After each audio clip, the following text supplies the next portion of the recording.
Being here. I'm going to give it a second to share my slides and then we'll get started.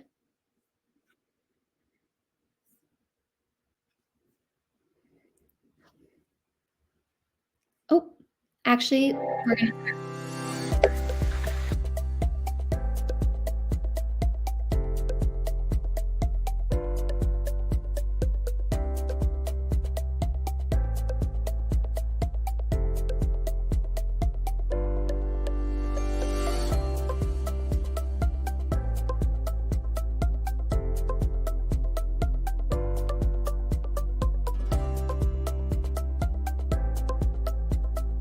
Thank you for joining us today for our webinar. Your commitment to advancing mental health care is truly inspiring. At Iconotes, we're passionate about providing mental health professionals like you with the most clinically robust and intuitive mental health care software available. From psychiatrists to therapists, nurse practitioners to social workers, Iconotes offers a comprehensive solution tailored to your practice's needs. With Iconotes, you can write a flawless note in less than 3 minutes, and without typing a single word. Iconotes was designed specifically to help mental health professionals write comprehensive notes quickly. Iconotes also provides a complete practice management solution with user-friendly scheduling, secure document management, HIPAA-compliant messaging, a certified patient portal, and more, so you can spend less time on paperwork and more time helping your patients. Try us free at iconotes.com/try-us.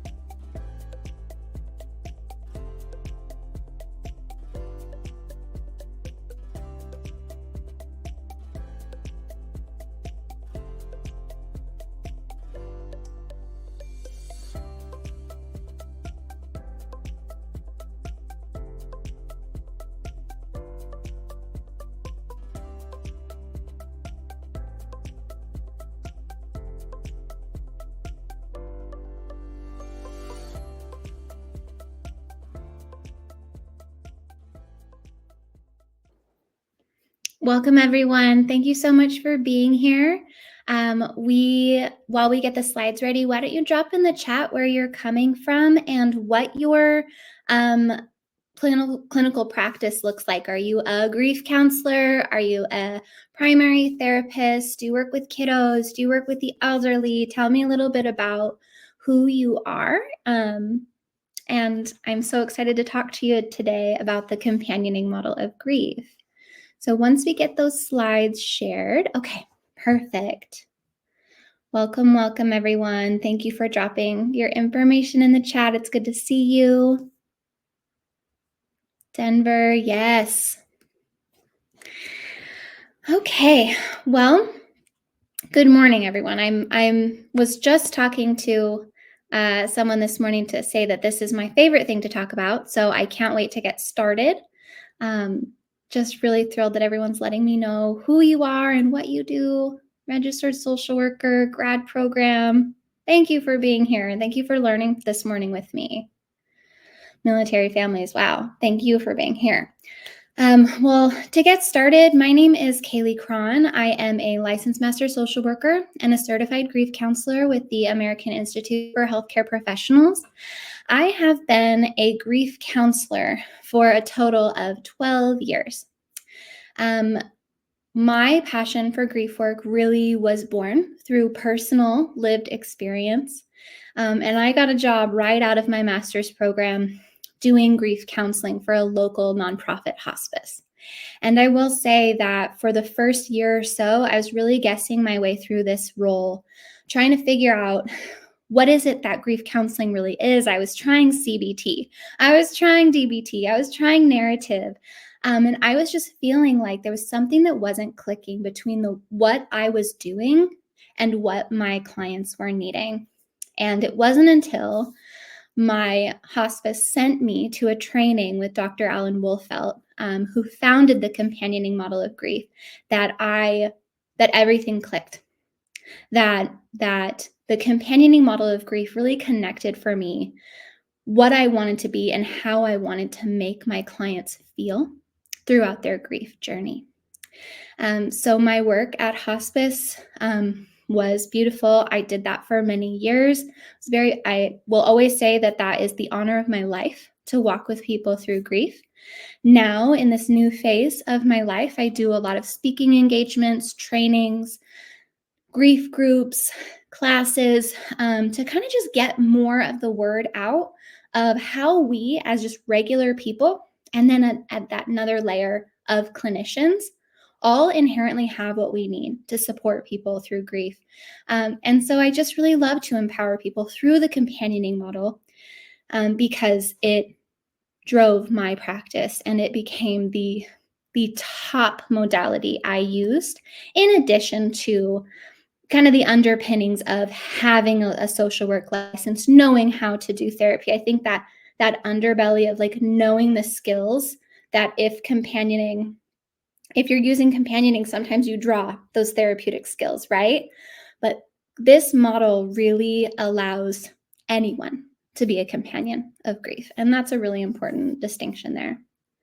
We'll start with the definition of grief. I just want to say that it is a natural, normal reaction to the loss of something or someone. It is an internal reaction. So grief is an inside feeling. Mourning is the outward expression of those feelings. We often associate grief with death, but we feel grief for many, many reasons, many, many losses: divorce, job loss, natural disasters, infertility, your child going away to college. Any major change in your life, whether that's positive or negative, can elicit some feelings of grief. So I want you to keep that in mind as we're talking through this with the client population I work with, what specific things might they be grieving? I saw somebody who works with military families, deployment, having someone come back from active duty. There's a lot going on there. There's a lot of grief. So today we're going to talk about the companioning model, which again was founded by Dr. Alan Wolfelt. He also is in Fort Collins, Colorado. So I saw someone in Denver. You're very, very close to the founder of this model. And he also built this model in response to his own personal loss. And what he found within this model, broad strokes before we get into details, is that companioning grief is about supporting, not fixing. And that is really, when we think about what is the main difference, is that as a grief companion, as someone working in the companioning model, you are holding a lot of space. You are not fixing, problem solving, treatment planning. Those things just kind of try to drive when, as a companion, you are a passenger in somebody else's car. We also, in the companioning model, say over and over that grief is an experience to be honored and not a problem to be solved. This is a really, really important thing to note, because when we have people coming into our clinic, into our therapy room, into our counseling center, they want a solution. They don't want to feel this way anymore. Nobody does. And so for the companioning model, we really talk through, like, you're only feeling this pain because you loved as hard as you did. You're only feeling this bad because you felt that good. We grieve deep, deep love, things that we deeply cared about. And so to try to get rid of those feelings is kind of dishonoring to the journey and the love story that you had with whatever or whoever you lost. So that's kind of a couple broad strokes to keep in mind today. So you might think, I know a little bit about grief. I know the stages. That is usually where the bulk of us start with grief work. Elizabeth Kubler-Ross founded the 5 stages of grief, and it has become the number one kind of framework that we think about grief through. It is accidentally, because she didn't intend for this to happen, but we see this as a linear, structured, resolution-focused timeline. You start at anger, denial, bargaining, and you work your way to acceptance. And usually, like, the lay person will think about that and say, well, okay, that means that I'll do those things, and then when I get to acceptance, I'm done.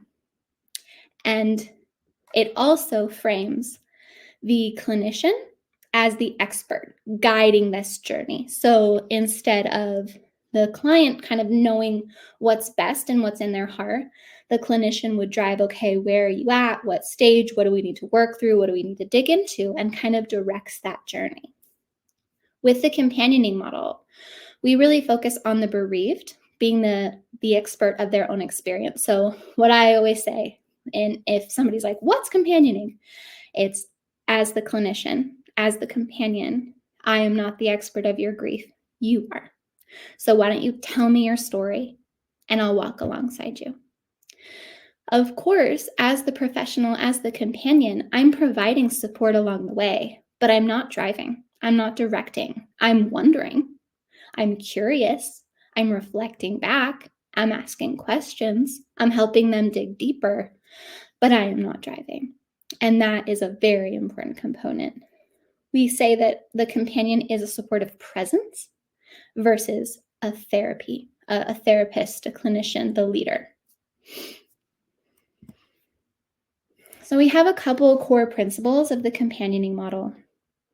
And these may seem kind of on the nose, but I think it's really important to know as we get further into this webinar. So the first is we have a listening versus fixing mentality. What we always want to do is go into every single companioning experience, grief counseling session, with the idea that we're just there to listen, and we may have questions to ask. We may have points of clarification to make. We may have a tool that might be helpful for them as they're navigating through whatever they bring into session. But we are not going into a session saying we're working on this care plan and we're doing this task and we're working through this objective. Because a client will come into your session wherever their grief took them between the time that they left and the time that they're in your center right then. And so it's really important to allow the client to lead. And leading into that, respecting an individual's grief journey. We all come to grief with very, very diverse experiences, backgrounds, belief structures that paint our grief journey. There are people who will also have different personality types, ones that are very eruptive, emotional. That will come through in grief work. Others are more stoic people. They're just not criers. They will not come to grief work crying necessarily. That doesn't mean that's incorrect. And that's really important. You wouldn't know, like, are not displaying the typical signs of grief, because that's not what that means. Grief is personal. It's unique. And as long as they are doing it right. We also want to talk about presence over prescription. So that's really, again, holding space and being open to wherever your client is today, instead of deciding this is what we're working on today. We also want to make a safe space for grief, always. A person will only share, will only express their grief, will only allow you to support them if they feel safe and free of judgment. If they feel judged, if they feel like they're not fitting into what your framework of grief is, they're going to shut down. They're not going to open up. You're not going to get very far with them, because people really worry within the grief process that they're doing it wrong. It is probably the most common thing that is brought up in my grief sessions is this right? Is this normal? Yes. What you are going through is your experience. So if you're experiencing it, it's normal. And of course, non-pathologizing. So that kind of leads into, is this normal? Whatever you're going through is normal. Is this bad? Is this good? How does it feel to you? This is typical. This is common. This is something people experience. Like, really not making it seem like, whoa, your response is something I've never seen before is not the way to go. You really want to help them see that, like, grief is a natural, normal experience, and you're kind of like catching them in a net of acceptance and non-judgment. So then we look at, I know so many of us are clinicians here, and we are trained, we are taught, we go through, therapy techniques, we talk about treatment planning, we talk about the therapeutic alliance, we talk about all of these things. And within every session, I don't know if you've noticed, but because of your specific training, your specific background and knowledge, and who you are within the framework of the client-therapist relationship, there is a power differential where the therapist, the clinician, leads, knows, answers, directs, and the client kind of learns from. And so there's this power differential that exists. The companioning model, I like to say, mitigates that. It removes the clinician as the expert, and that can feel hard and that can feel scary as the clinician because you went to school, you got the training. But you saying that you're the expert is not going to be helpful in a grief setting. And so it is kind of taking a beat and saying, okay, in grief, people need to feel seen, heard, and deeply understood. How do I do that? We're going to go into techniques. But really, we're making sure that we are emphasizing a process-oriented approach rather than a results-focused approach, and we are just allowing the client to lead. It can feel uncomfortable, and I want to speak to that.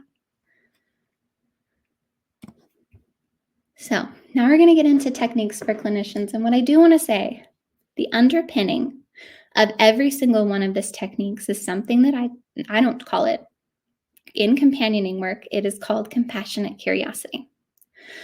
Without compassionate curiosity, all of these techniques will kind of feel forced, kind of feel inauthentic.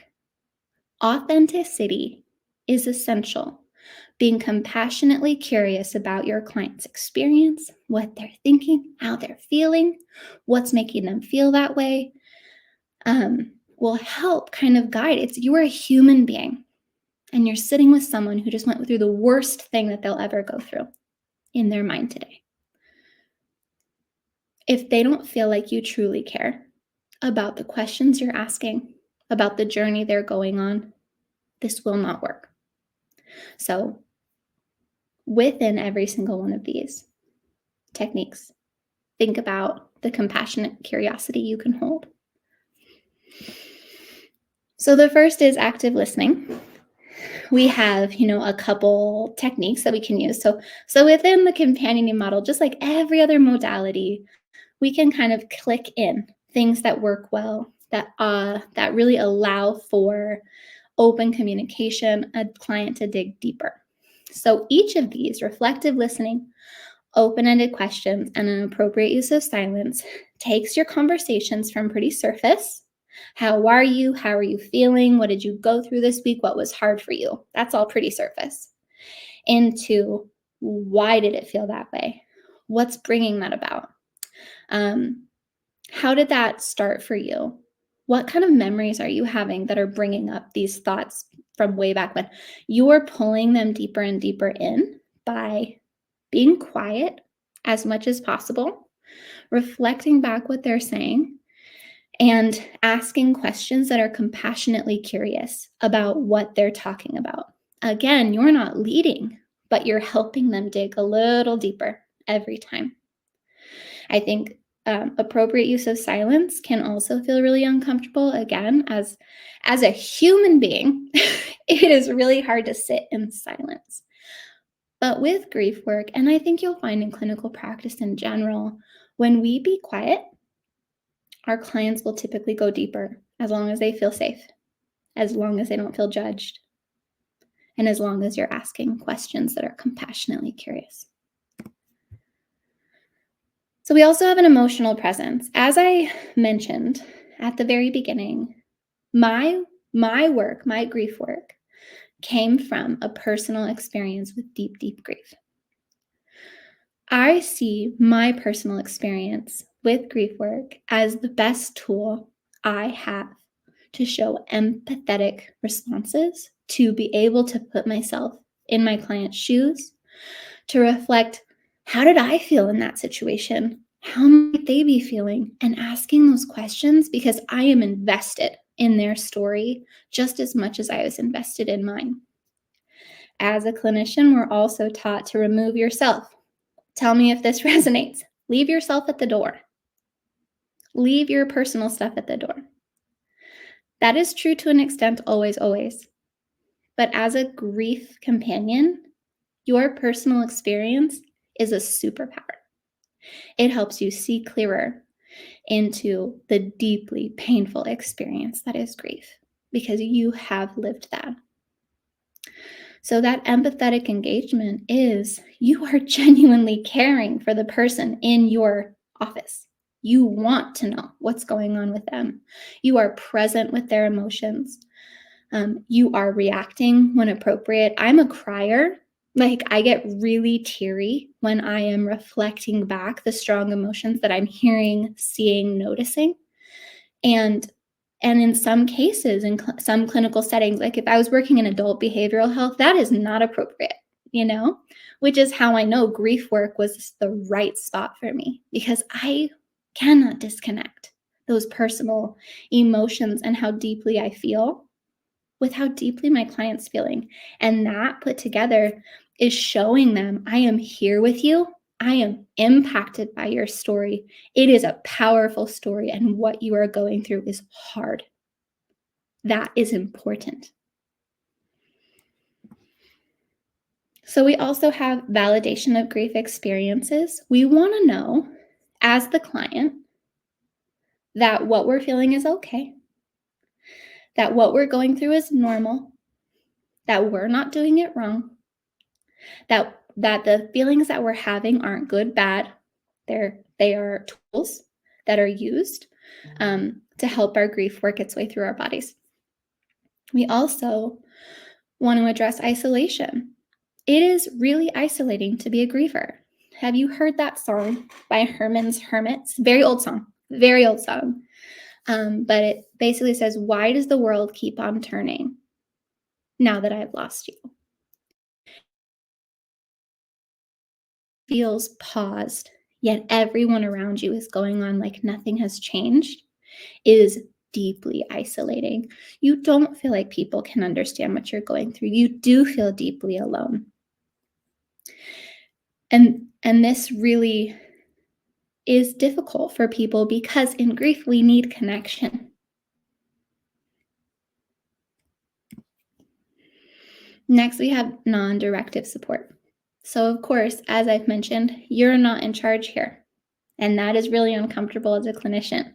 You don't get to pick what you're working on from one day to another. That's really hard to plan for. So it is just coming into each session open to wherever your client is and kind of thinking on your feet, being available for whatever, to catch whatever is thrown at you with compassionate curiosity. So we, of course, want to guide through questions. These questions really seek to explore a journey rather than lead your client where you think they need them to go. Have you ever had somebody ask you a question and you know what answer they want, and it's kind of like, well, why don't you just tell me what you want me to say? That is how directive approaches really feel to people, is like, just tell me. Like, people don't like a lot of questions when there is a definitive answer you're supposed to get to. In grief, there isn't. There just isn't. There isn't a space where the clinician will know in their client's heart what needs to be addressed on any day, because they don't know where their client's at. They don't know what the client's priority is, and they don't know what their emotional capacity to address different things is. And so it's really allowing the client to lead. We also want to empower them. Because in the grief work, because we're removing that power differential, we're really trying to work ourselves out of a job here. We are present as much as we need to be present, while also uplifting that the client, the griever, the bereaved is the expert. You know what you're going through. I am merely a mirror for you. What choices would you make in that situation? What sounds right to you? What feels good in your heart? Those are questions that help build their trust in themselves, not in you. You are, again, there for when they need you, but the goal is for them to trust themselves.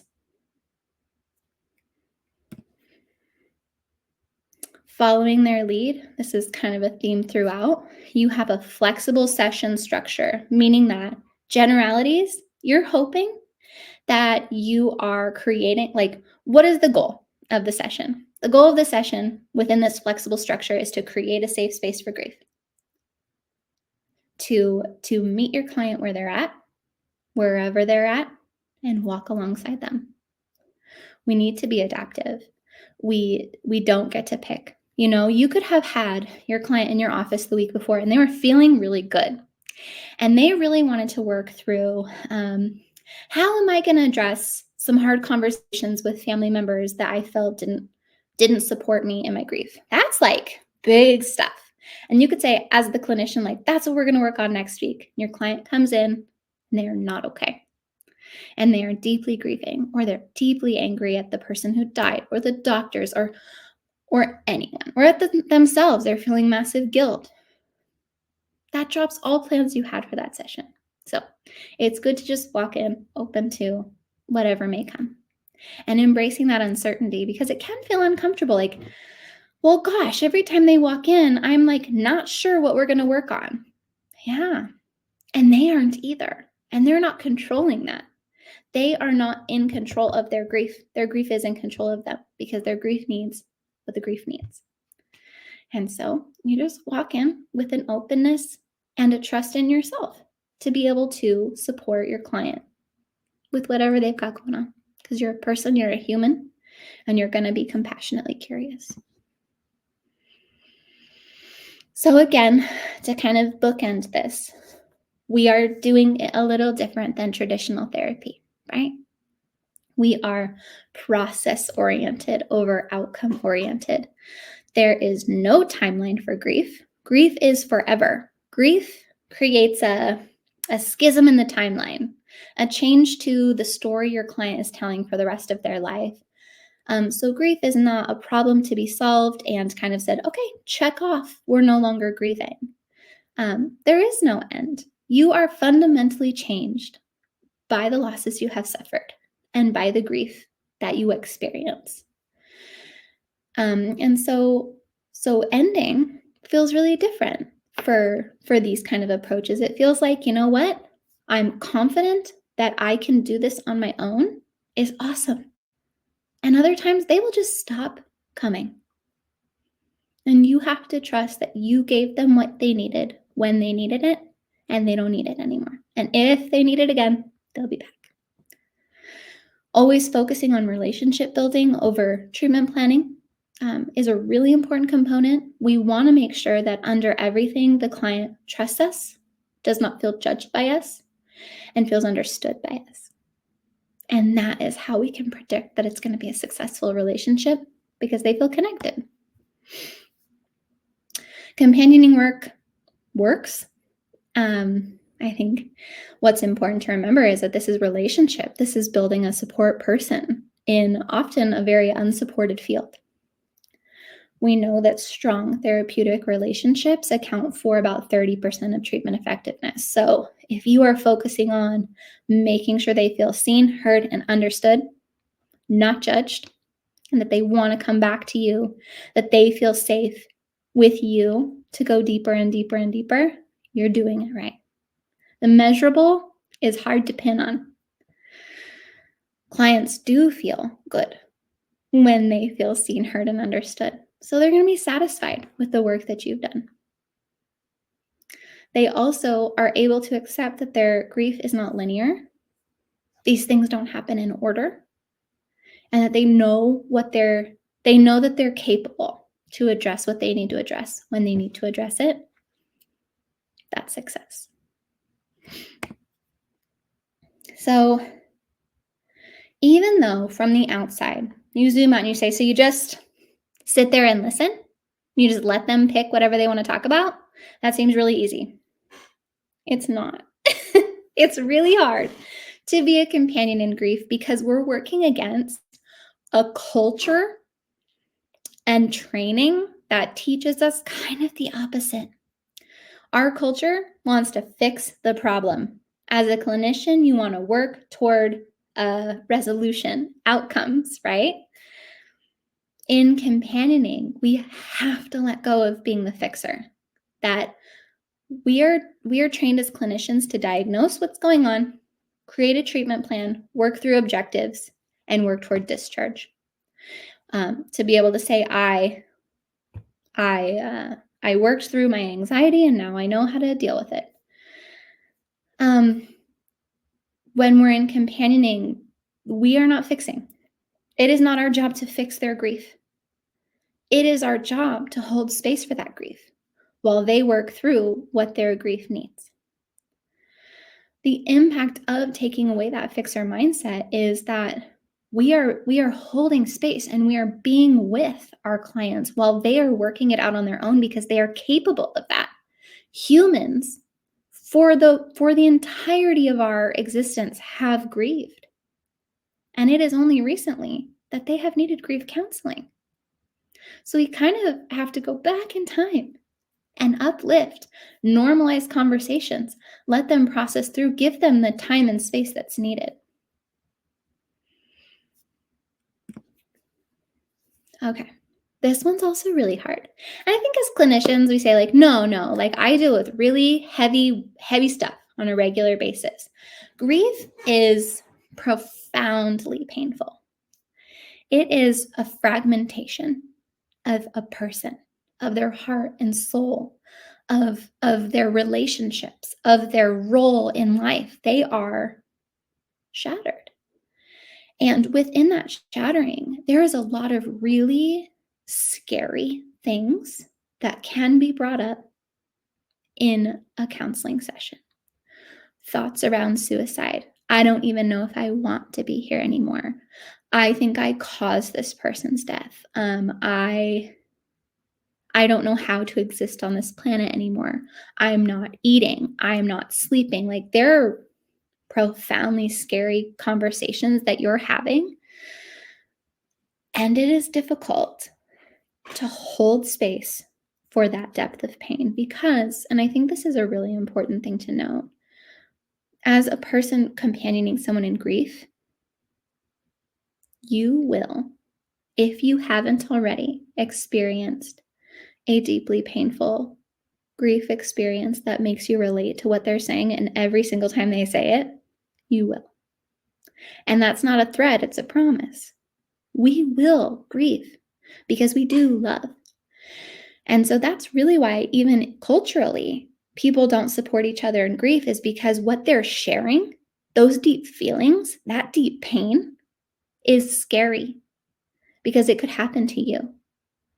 I remember after I had my son, I had been a grief counselor for 8 years at that point. And somebody came in to my office and they lost their son. And to be able to hold space for someone who had experienced my greatest fear was really, really hard. This work is really hard because it is personal inherently. So it's really important to practice self-care. That's the tip. Take care of yourselves. If you are doing grief work, if you are holding space, make sure that you are finding space for your own grief. I often say that grief is like when you're in session. Your client is sharing their pain and you take that pain and you wear it as a shawl for a while because you want to be able to relate. You want to be able to empathize. You want to feel what they're feeling and be able to understand where they're coming from. If you do not have a way to take that shawl off, you will get weighed down with all of the pain that you're putting on your shoulders. So I talk a lot about companioning is different. We are kind of, not necessarily leaving ourselves at the door. But there is a line, okay, between inappropriate use of personal disclosure, putting your own stuff on clients, making sessions about you and your own stuff, your own beliefs, your own needs. That is not what we're talking about here. There is a boundary of personal disclosure and being able to utilize your own experiences is incredibly thoughtful and takes a lot of understanding of personal boundaries and professional ethics. As a grief counselor, I will share a little bit about my experience if and when it could benefit my client. Will it build a therapeutic relationship? Will it help them feel less alone? Will it give them tangible examples of somebody who has been in their seat and got through it? Without boundaries, that is a recipe for chaos, of enmeshment, and of inappropriate therapeutic relationships. So always keeping that in mind as well.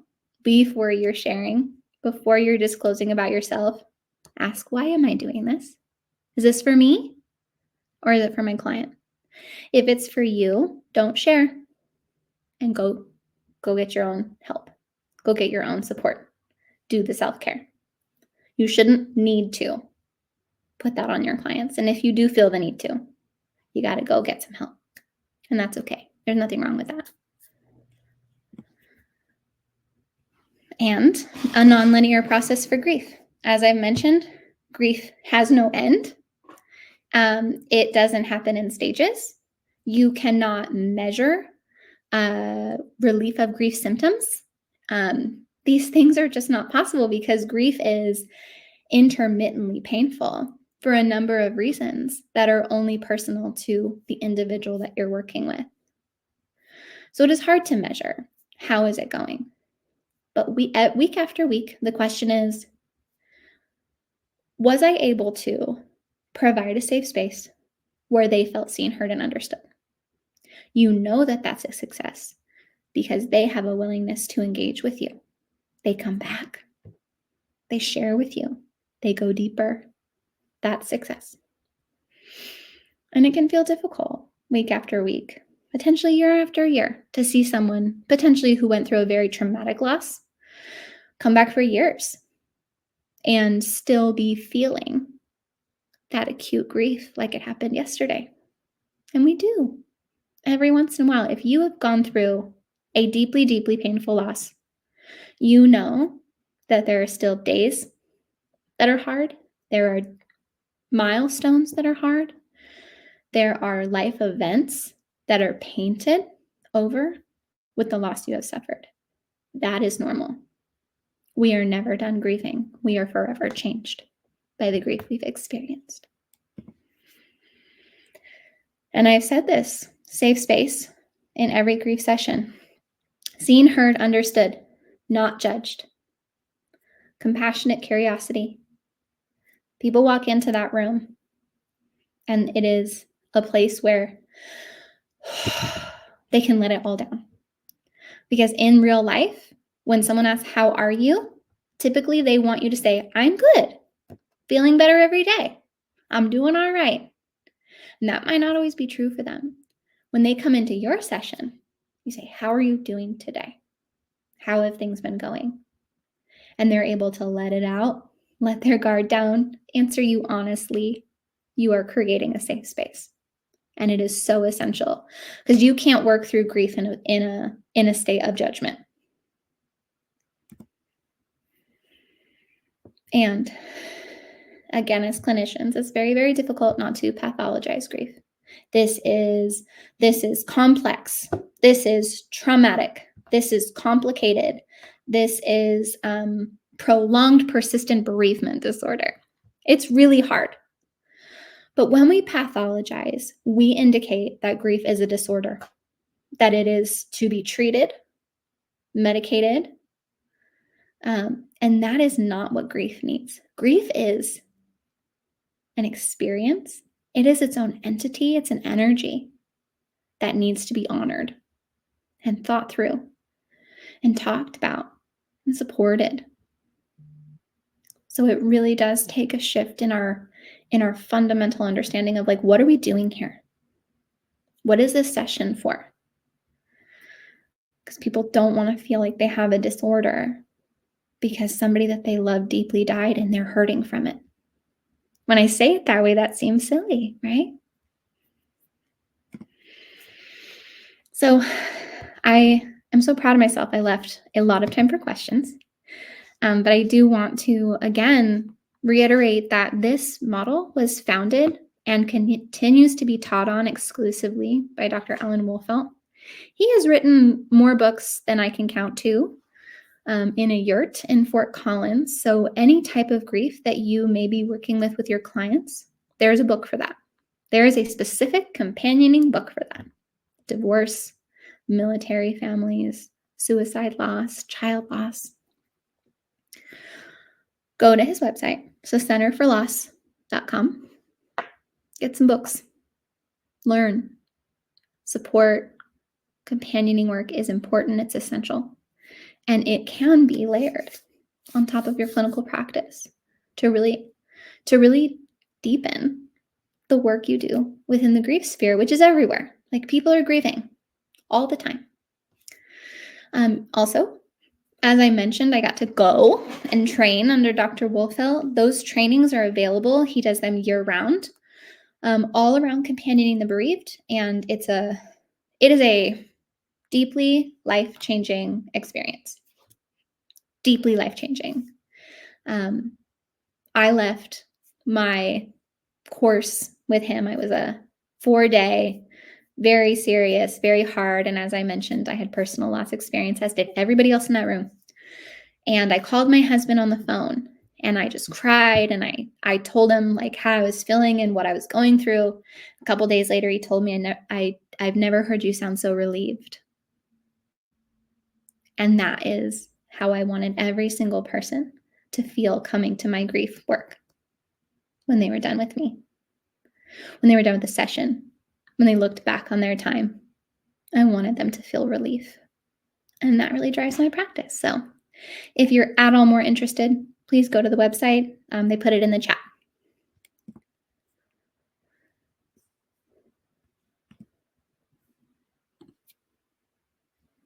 And now we can open it up for questions. I have not looked at the questions. I get really into this topic. So give me a second to look through the Q&A. Feel free to drop more in there because we do have a solid amount of time, which is thrilling because I usually have about 3 minutes.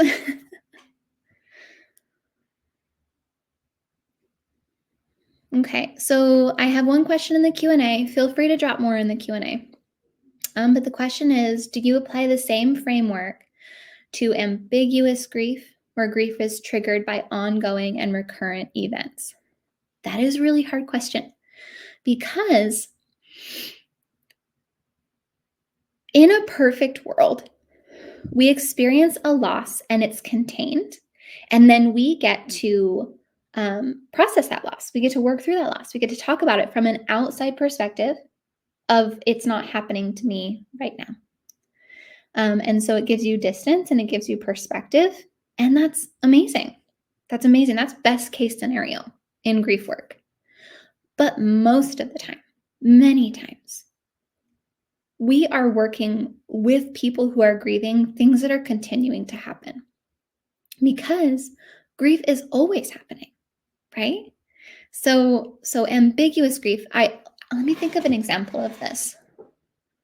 Let me think of an example that it can.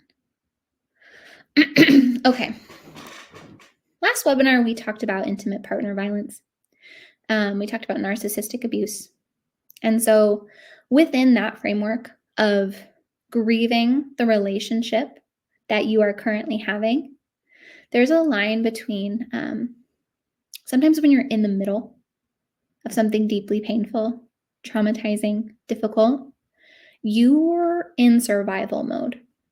And when you're in survival mode, what are you doing? You fight, flight, freeze, fawn. Is there space for processing? No, because your adrenaline is going, your brain's working overtime, and you're trying to survive that situation.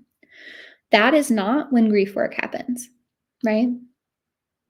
Grief work can happen when they have left that situation. So if it's possible, you do the work once they've been able to remove themselves, right? So that's what makes it kind of difficult is they leave the situation, you're doing grief work, they go back to that situation, back and forth. That's okay. That's the human journey. What I will say in those situations is you'll feel like, well, all that work for nothing, right? That's not true. Because in grief work, we can't go backward. She will not, that person who is experiencing that abuse, that is now grieving that abuse, that is now back in that situation, still has the knowledge of what you worked on. And you hope that it helps, and you hope that it arms for any additional struggles. So yes and no, I suppose. But I think it's really important to kind of zoom back and say, are they in survival mode?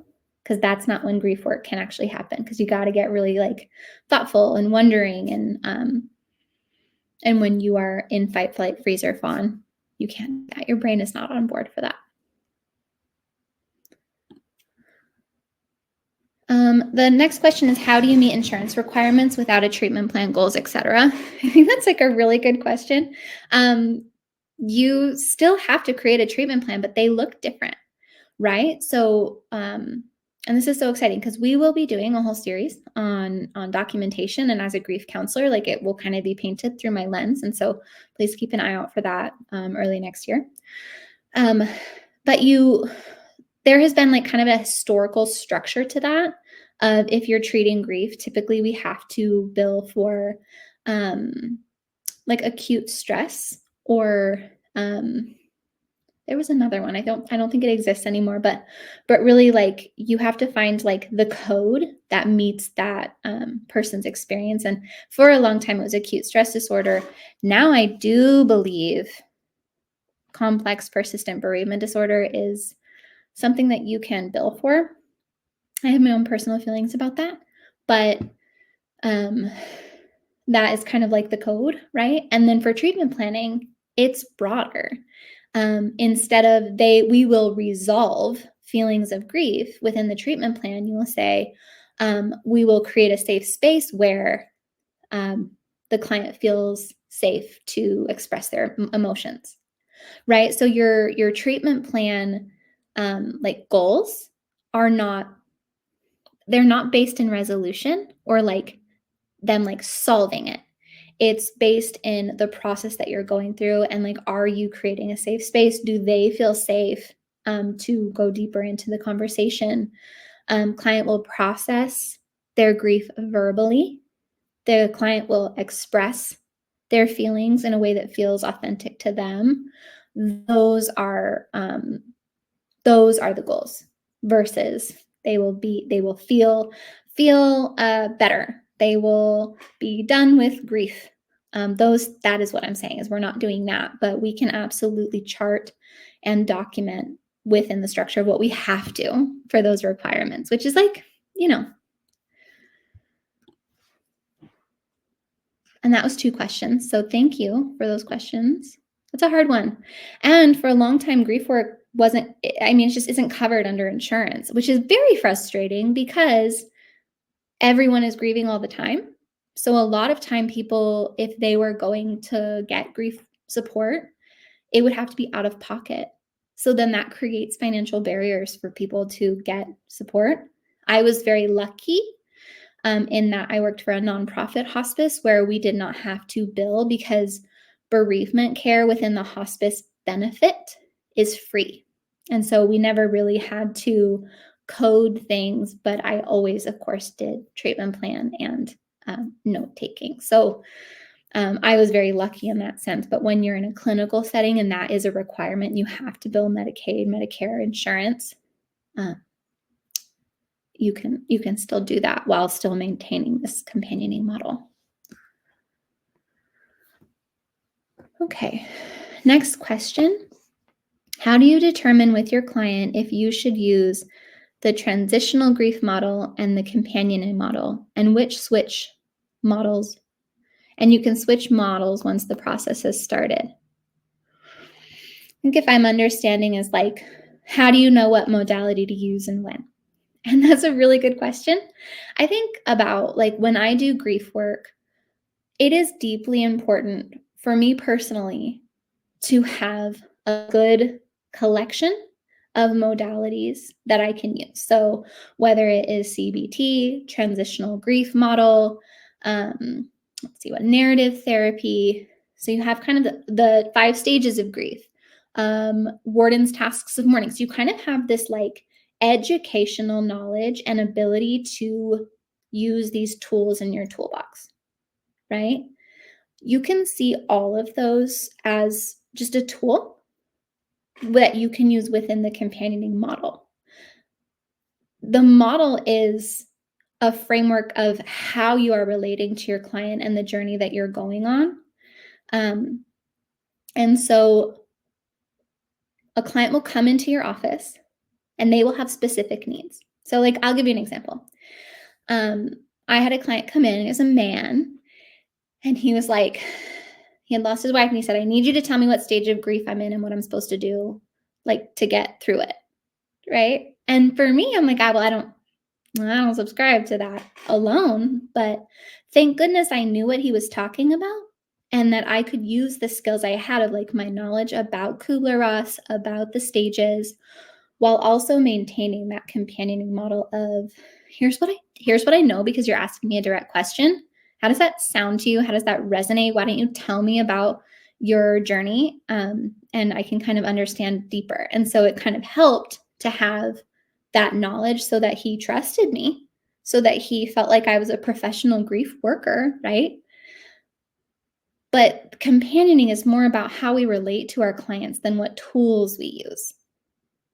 Because within any of these models, those are tools that you pull out depending on what your client needs. But you don't decide, I'm going to use their CBT every single time, or for 4 sessions, or I'm going to use transitional grief model for a couple sessions, because you're kind of using all those tools simultaneously when they're needed by the client. So that is the framework under companioning model.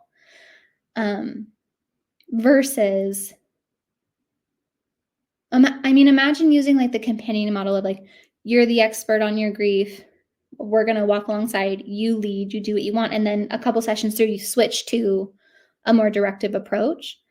That can feel a little confusing unless you notice within the companioning model that they kind of need more hand over hand and they're needing more support from you. And they have a strong discomfort of doing it alone. And that could come from a lot of other reasons, right? Not necessarily grief related.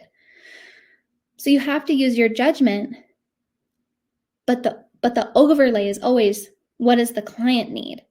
And they are leading. So if they are saying to you over and over, like, I don't like being the leader, I need you to give me more direction.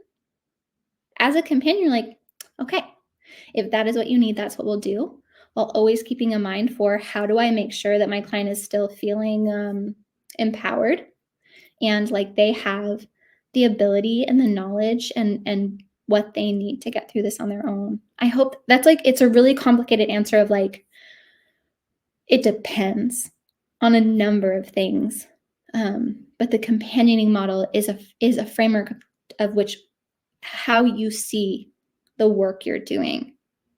And every single client is going to pull needs from different modalities and structures and therapeutic processes. And it's so unique, each person. That's all I see in the Q&A. I hope that was helpful. Okay, I'm just going to check the chat really quick.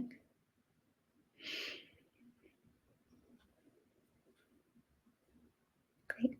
Okay, I think we got all the questions. I also want to say, I think when we're talking about models of grief and like companioning model is like great. I love it. I love the tool. I love the framework. And it's really important to not just use one modality. So the companion model of grief is beautiful. I subscribe to it completely. And I also learn a lot about a lot of other grief tools. One book that I would also suggest is Grief Counseling versus Grief Therapy. Let me type it in.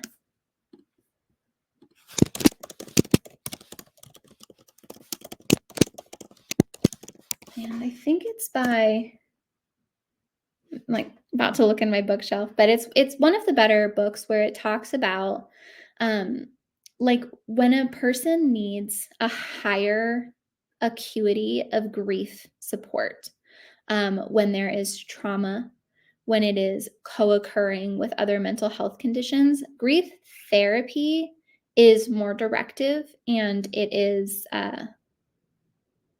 it's more clinical, I suppose. And so kind of in further thinking through your question, like how do you know which modality to use? If you're also measuring through like the acuity um of what the client is going through, you might see that like empowering them, supporting them, empathetic listening is like not helping because they're having like a mental health crisis, or they're traumatized, or they've got underlying depression. That is where like it kind of tips the scale into, as a clinician, you do need to like make that call of like, okay.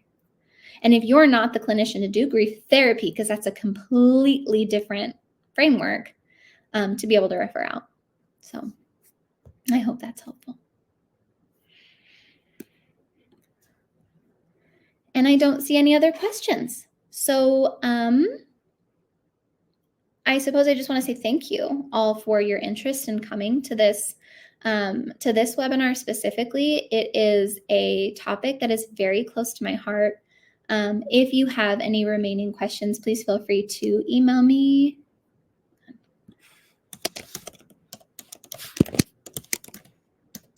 Here.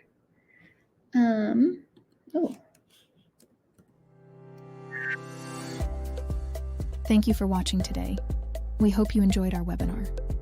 At Iconotes, we're passionate about providing mental health professionals like you with the most clinically robust and intuitive mental health care software available. From psychiatrists to therapists, nurse practitioners to social workers, Iconotes offers a comprehensive solution tailored to your practice's needs. With Iconotes, you can write a flawless note in less than 3 minutes, and without typing a single word. Iconotes was designed specifically to help mental health professionals write comprehensive notes quickly.